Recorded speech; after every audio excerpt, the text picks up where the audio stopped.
Boa tarde, professor. Boa tarde, pessoal. O tema do nosso grupo é o transmissor de temperatura com sensor termopar tipo K atuando de 0 a 100 graus Celsius. Eu vou falar um pouquinho sobre a temperatura. Ela é uma grandeza física escalar que pode ser definida como uma medida do grau de agitação das moléculas que compõem o corpo. Quanto maior a agitação molecular, maior vai ser a temperatura do corpo e mais quente ele vai estar, e vice-versa. E o que é um transmissor de temperatura?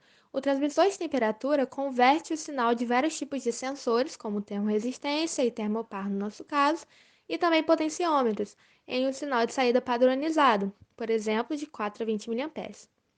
O termopar é um sensor de temperatura de baixo custo, que apresenta uma construção simples, e o preço é o que torna ele tão popular. Ele funciona através da junção de dois metais diferentes em um ponto. Verifica-se uma DDP nas pontas livres sempre que existe diferença de temperatura entre as pontas unidas e as pontas livres.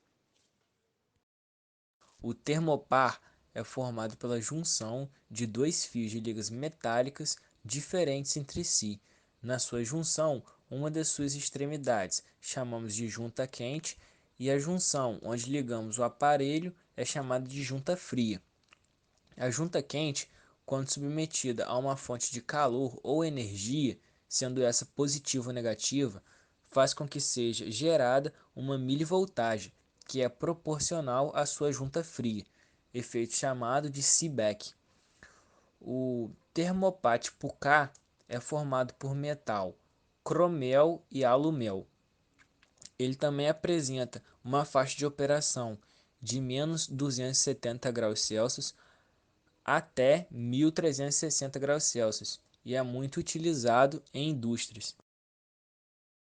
Agora a gente vai falar um pouquinho sobre a malha de calibração. O resistor está ali para que haja uma queda de tensão em cima dele, para adquirirmos uma tensão de 1 a 5 volts. A variável vai gerar no transmissor um sinal de 4 a 20 mA. E no caso, se dividirmos 1 volt por 250 ohms, teremos 4 mA.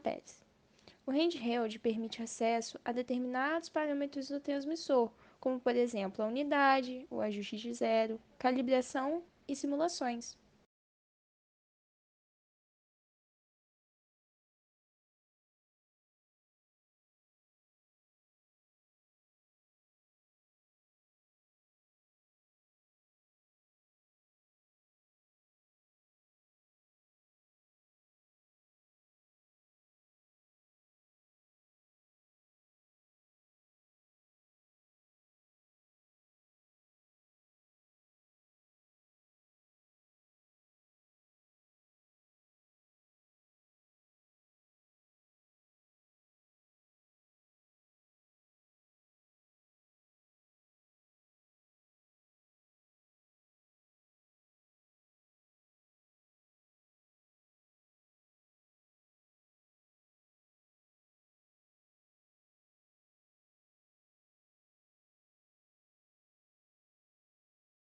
Agora eu vou falar sobre a primeira tabela. Nessa tabela, nós usamos os valores de 0, 25, 50, 75 e 100 graus Celsius. Consultando a tabela de milivoltagem do termopar tipo K, nós encontramos esses valores para as respectivas temperaturas. Porém, como na simulação estamos trabalhando em temperatura ambiente, é necessário diminuir 1000 milivoltagens de cada um, chegando assim a esses valores. Essa é a tabela de calibração do transmissor de temperatura. Nela, fazemos a subtração do VI, que é o valor inicial medido, pelo VR, que é o valor de referência, para obter, então, o erro. E para obtermos a porcentagem do erro, multiplicamos o erro por 100 e dividimos o resultado por 16. Bom, pessoal, na tabela do termopar tipo K, nós verificamos que lá está sendo considerada a junta fria a 0 graus Celsius. Porém, como nós estamos trabalhando na temperatura ambiente, no caso 25 graus Celsius, nós precisamos fazer uma subtração simples para chegar ao resultado da voltagem. No caso, se pegarmos a temperatura de 100 graus Celsius na junta quente e 25 graus Celsius na junta fria, ou seja, temperatura ambiente, nós temos que diminuir a voltagem de 4.096 mV por 1.00 mV, no caso, a voltagem de 25 graus Celsius.